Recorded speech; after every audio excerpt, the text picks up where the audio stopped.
So first for the dry ingredients, you'll want 1 cup of baking soda. Follow this up with 1/3 cup of cornstarch and 1/3 cup of cream of tartar, which is a powder and actually not a cream. Whisk this all together until it is evenly distributed. Then for the wet ingredients, have a separate bowl for 1 tablespoon of oil. I use coconut oil. Then put a 1/4 cup of glycerin and a 1/4 cup of body wash. You want this to have little to no scent unless you want the bubble bar to smell similar to your body wash.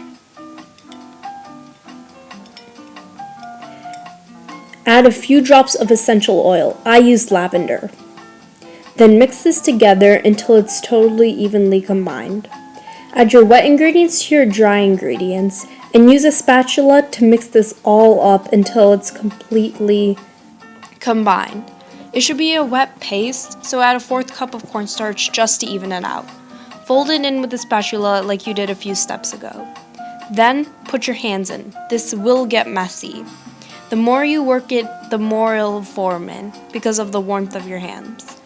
The time it will take to form will depend on how wet or dry your mixture is originally.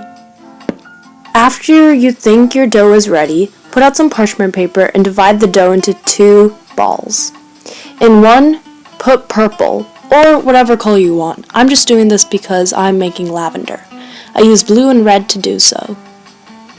Then mix this all together, but this does take a long time, so be very cautious of your time. Now, I know this looks like a gray hue, but it actually was purple. Now fold over your parchment paper and roll it out with a rolling pin until it's about 1 to 2 centimeters thick. Do the same with your white. Now cut off the edges so that they're totally even. Also do the same with your white. Proceed on to flip the purple dough on top of your white dough. Then roll it up with the parchment paper.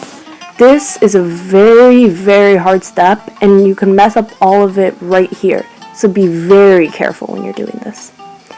Now this is hard to explain, but you're trying to elongate the dough, if that makes sense. I just do this by pressing and pulling. When you reach the size you want, like here, mine, you want to take a knife and cut this. I really like how the interior turns out. And it's different for every time you do it. So each piece turns out really different and unique. Then press it down just to make it look more clean and even. Let this dry overnight, crumble it under a faucet, and you'll have very nice bubbles.